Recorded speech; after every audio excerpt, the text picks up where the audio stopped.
637, Nashville's Morning News on Super Talk 99.7 WTN. All right, first things first. I want to give a shout out to Charlie at 5265. Apparently had some tests done last week, and he's waiting for those tests to come back. He spends every morning with Nashville's Morning News, and he is asking for some prayers. So, Charlie, you got it at 5265. Let us know, and hope the tests turn out to be nothing. Now, I want to get to Matthew Hurtt. And Matthew, of course, is our grassroots political analyst. And Matthew, always great to have you on. And I mean, clearly, since the last time we spoke, there have been a lot of updates to what is going on here in America, including what happened yesterday with this attempted assassination on former President Donald Trump. And I don't know if you heard earlier, I'm going to play this throughout the day just because, to me, it really does bring home what is going on with the Democrat Party and what they have been saying about Donald Trump. This is obviously part of the narrative that they have been spewing for a long time.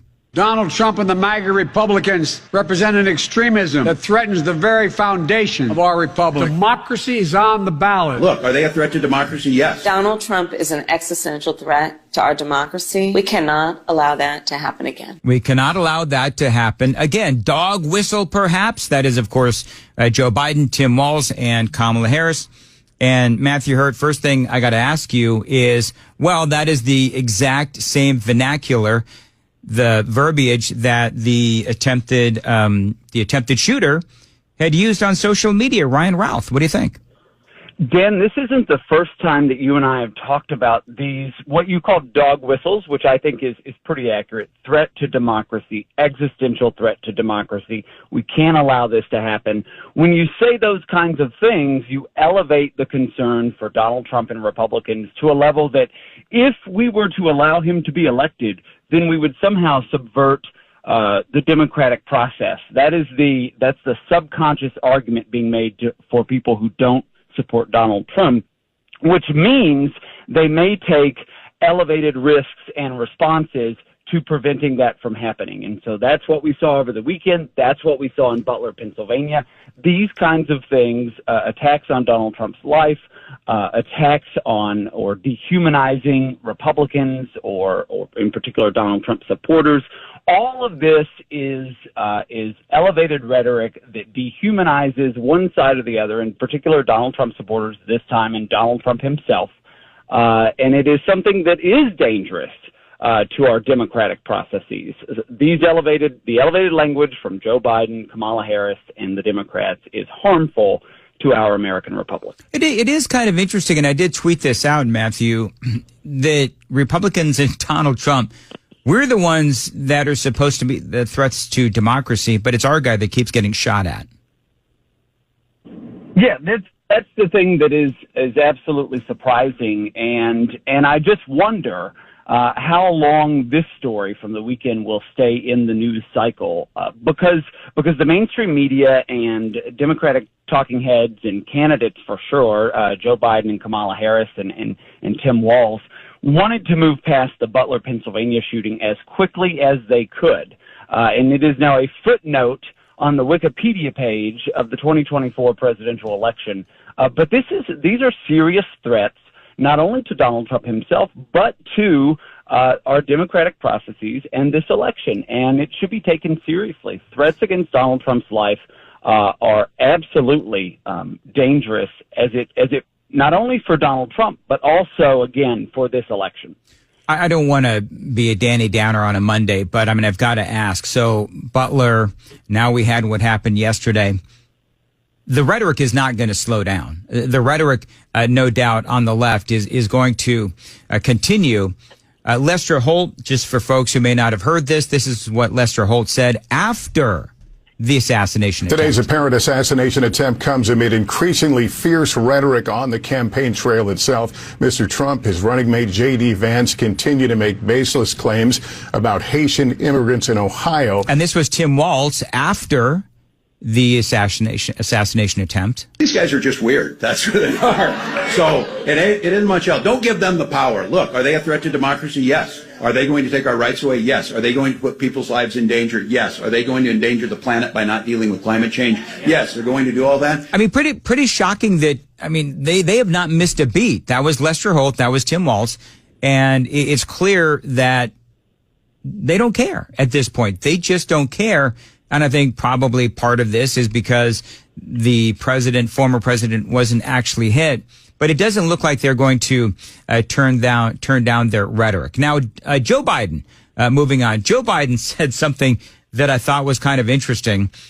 He said this over the weekend in one of his speeches that very few people paid attention to. We went big and we went bold, and yes, the result, yes, we are better off today than we were 4 years ago. Are you interested or fascinated that Joe Biden is going down this road, especially when over the weekend there was this headline: Americans are falling behind on their bills. Wall Street is alarmed. Lenders are seeing a rise in late payments on credit cards and auto loans. And the part about auto loans is especially worrisome because that's usually the last loan that people want to default on because that's how they get around. So are you surprised at that flex by Joe Biden? You know, one way to let the air out of a balloon when it comes to campaign messaging is to try to steal the message from your opponent. This, I believe, is going to fall absolutely flat. And you and I have spoken about this countless times. When it comes to putting food on the table, putting gas in the tank, saving for retirement, and making the mortgage, there are higher costs at every single point in the American experience. And so this argument will not resonate with the American people, and it is a strange argument to try to steal from Donald Trump the "are you better, today than you were 4 years ago?" And I think I'm not exactly sure what Joe Biden is thinking in trying to make this argument, but it is not going to resonate with the American people. Well, let's be honest. I don't think Joe Biden knows what he's thinking. Matthew, over the weekend, this story, I think it started actually on Friday. I'm not sure. All the days are blending together now. But this ABC News whistleblower swearing under perjury, a penalty of perjury, that the Kamala Harris campaign dictated the terms of the questions during the presidential debate. Furthermore, they say the Harris campaign insisted upon live fact-checking of Donald Trump during the debate, but no fact-checking of her. And this person is actually out there claiming and saying that he's got tape recordings to prove it. ABC News fact-checked Donald Trump at least 5 times, did not check Kamala Harris once. So what are your thoughts? If this, because remember, Matthew, the whistleblowers are also always supposed to be believed according to the Democrats. I was following this story right after the debate. It was Wednesday or Thursday where this story came out on Twitter, and there was another program on this station that sort of pumped the brakes on it. It is hard to tell in real time what is factual and what is rumor, particularly with social media. But there are outlets like OMG and James O'Keefe, where they have undercover journalists who go and get this information. And the way these stories are released is like this. Step 1, release some information, get people talking about it. Step 2, release proof of the information. And so it looks like we are in this part of this storyline. If it is accurate, and I think that it is responsible of us to read that and try to assess where the facts are, yep, and follow along in the story. So if the next shoe to drop is coming, I'm very interested, and I wouldn't be surprised if the Harris campaign dictated those terms for the debate. What's interesting, and I don't know what any of the other hosts said, but that would make sense. Because when you look at what David Muir and the other moderator did during that debate, where, it was clearly they were going after Donald Trump. It was clear that they were going to aggressively fact check Donald Trump, and they just let Kamala Harris do whatever the heck that she wanted. So the only thing that makes sense is either journalism is completely dead in this country or there was some sort of a deal. I would find it hard to believe that there's recordings of all this that are proving it. But that's the only thing that that actually makes sense unless you have lost all faith in the mainstream media. Now, just so everybody knows, not only have I lost faith in the mainstream media, but I also would not put it past ABC News to come up with some sort of a deal with Kamala Harris so that she would appear for said debate. Now, you also know, Matthew, that she had an interview with a local ABC News affiliate that came out, I think it was on Friday. And Friday does, to be perfectly candid, friends, it seems like so long ago with this news cycle. But this, and I've got some audio from this, where it was a complete and utter train wreck, this interview, because she was word salading all over the place. At the debate the other night, you talked about creating an opportunity economy. I wonder if we can drill down on that a little bit. When we talk about bringing down prices and making life more affordable for people, what are one or two specific things you have in mind for that? So she starts. Well, I'll start with this. I grew up a middle-class kid. Like 2 minutes. My mother raised my just sister. on and on about the personal stuff. And by the way, she said exactly the same thing that she said enough money to buy our during the debate house when I was a teenager. And she didn't get into any specifics whatsoever. And I guess, Matthew, my question is, are we ever really going to be able to drill down into exactly what it is that she wants to do? Now, she did talk about the child care tax credit. She talked about giving people money for down payments on homes and some of the other things that she has mentioned. But there's not a lot of detail here in this interview.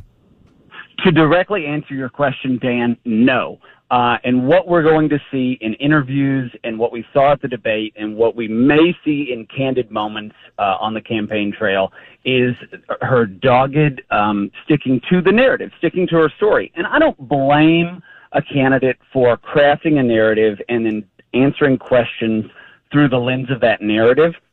But when it is so blatant that she disregards, ignores, and obfuscates on the question, it's just come up with two policies, Dan. Yeah. Come up with two policies, Kamala Harris, that would help the economy.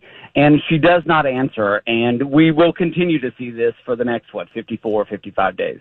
It's going to be a long 54, 55 days because she is sticking to, literally the same exact verbiage, the same exact vernacular that she used during the debate. People have actually, and I've got the audio, they're comparing and contrasting what she said during the debate with what she said to that local ABC News affiliate.